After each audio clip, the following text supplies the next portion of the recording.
ओम शांति।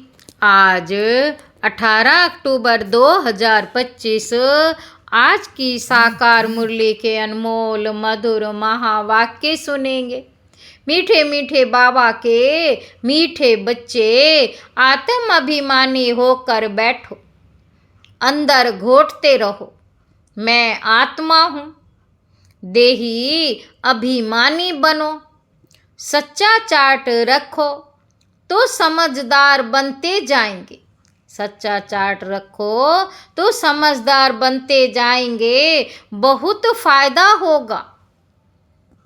आत्म अभिमानी होकर बैठो, अंदर घोटते रहो मैं आत्मा हूँ। देही अभिमानी बनो, सच्चा चार्ट रखो तो समझदार बनते जाएंगे, बहुत फायदा होगा।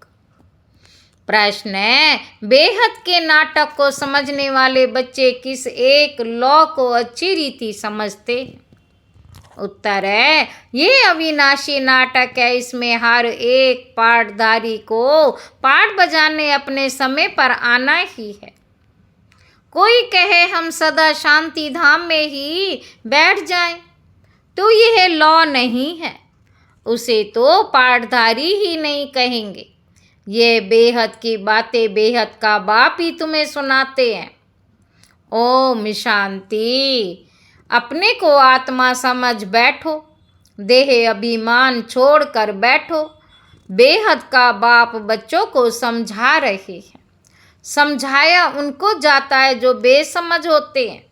आत्मा समझती है कि बाप सच कहते हैं। हम आत्मा बेसमझ बन गई हैं। हम आत्मा बेसमझ बन गई हैं। मैं आत्मा विनाशी हूँ, शरीर विनाशी है। मैं आत्म अभिमान छोड़ देह अभिमान में फंसा पड़ा हूँ, तो बेसमझ ठहरे ना।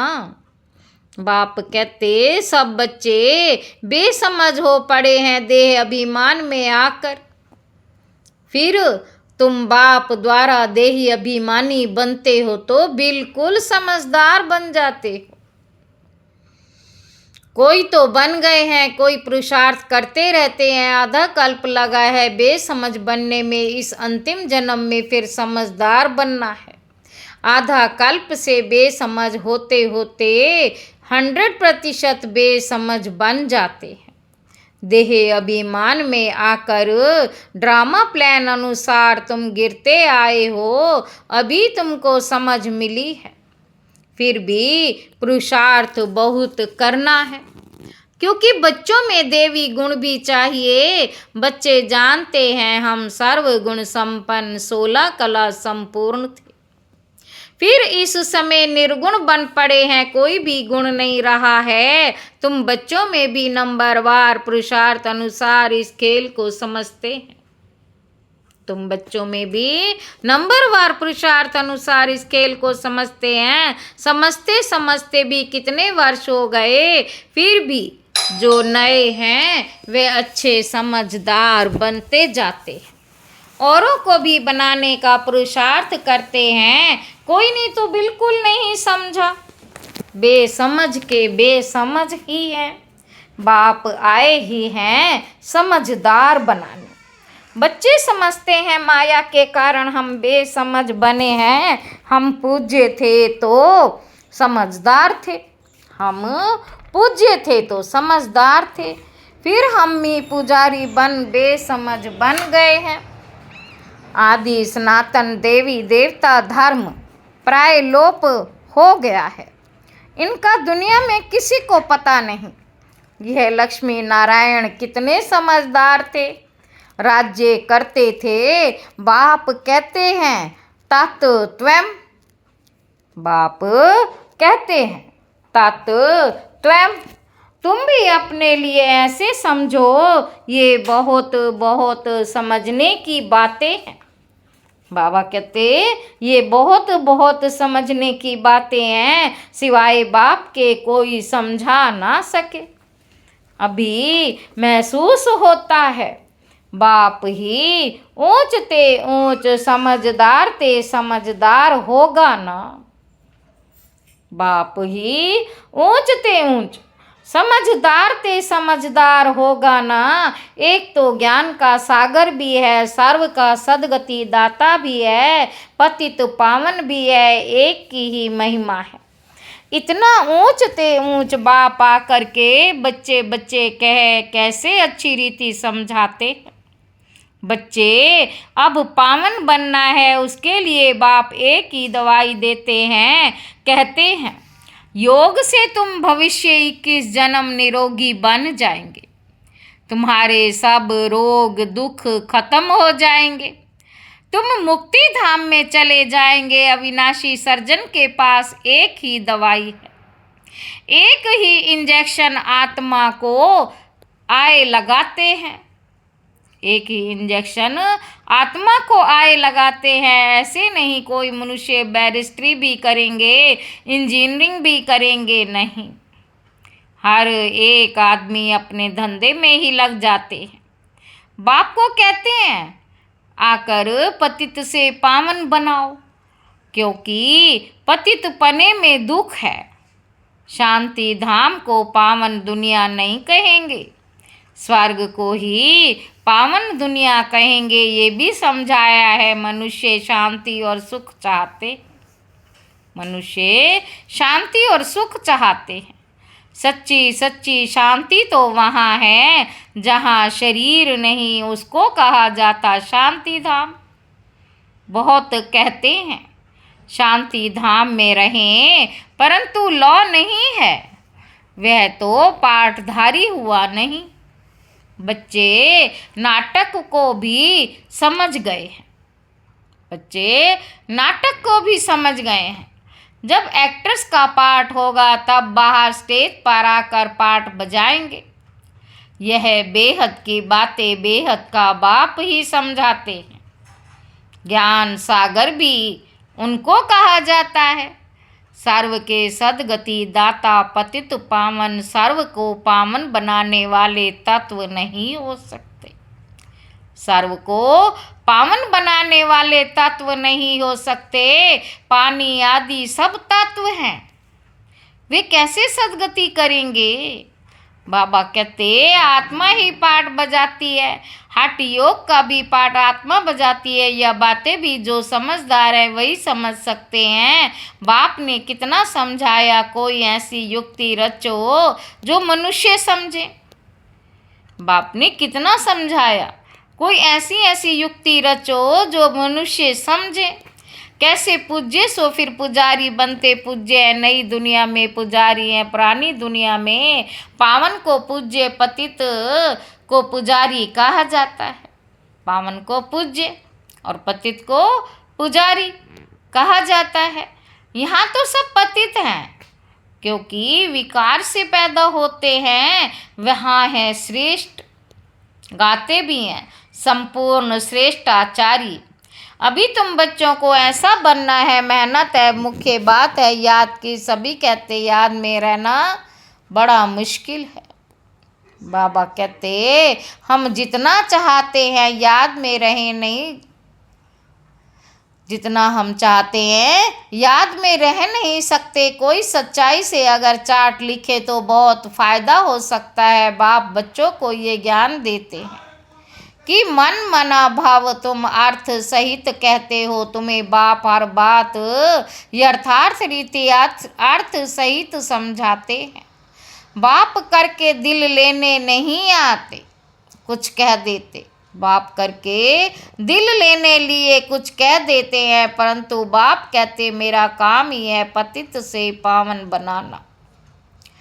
मुझे तो बुलाते ही इसीलिए हो, तुम जानते हो हम आत्मा शरीर सहित, हम आत्मा शरीर सहित पावन थी, अभी वही आत्मा शरीर सहित पतित बनी। 84 जन्मों का हिसाब है ना। बाबा कहते तुम जानते हो अभी ये दुनिया कांटों का जंगल बन गई है। अभी ये दुनिया कांटों का जंगल बन गई है। ये लक्ष्मी नारायण तो फूल है ना, उन्हों के आगे कांटे जाकर कहते हैं आप सर्व गुण संपन्न, 16 कला संपूर्ण, हम पापी कपटी। सबसे बड़ा कांटा है काम विकार का। बाप कहते इस पर जीत पहना जगत जीत बनो, इस पर जीत पहन जगत जीत बनो। मनुष्य कहते हैं भगवान को कोई ना कोई रूप में आना ही है, भगीरथ पर विराजमान हो आना है, भगवान को आना ही है। पुरानी दुनिया को नया बनाने नई दुनिया को सतो प्रधान, प्राणी को तमो प्रधान कहा जाता है। जबकि अभी पुरानी दुनिया है तो जरूर बाप को ही आना पड़े। बाप को तो रचता कहा जाता। तुम बच्चों को, बाबा कहते तुम बच्चों को कितना सहज समझाते हैं, कितनी खुशी होनी चाहिए। बाकी किसी का कर्म भोग का हिसाब किताब है, कुछ भी है वह तो भोगना है। इसमें बाबा आशीर्वाद नहीं करते, हमको बुलाते ही हैं।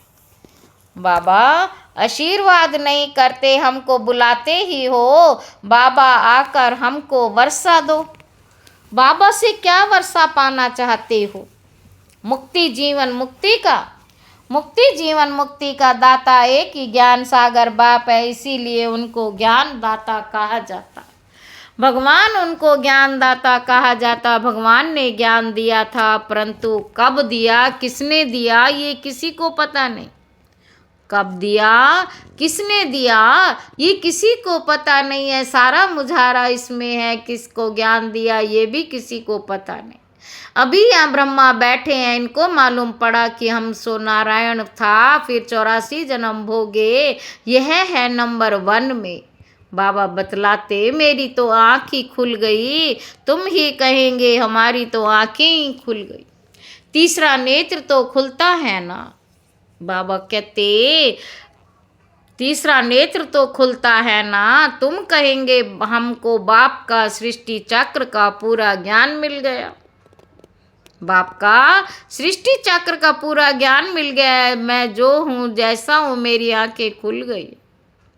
मैं जो हूँ जैसा हूँ मेरी आंखें खुल गई हैं। बाबा कहते तीसरा नेत्र तो खुलता है ना। बाबा कहते कितना वंडर है।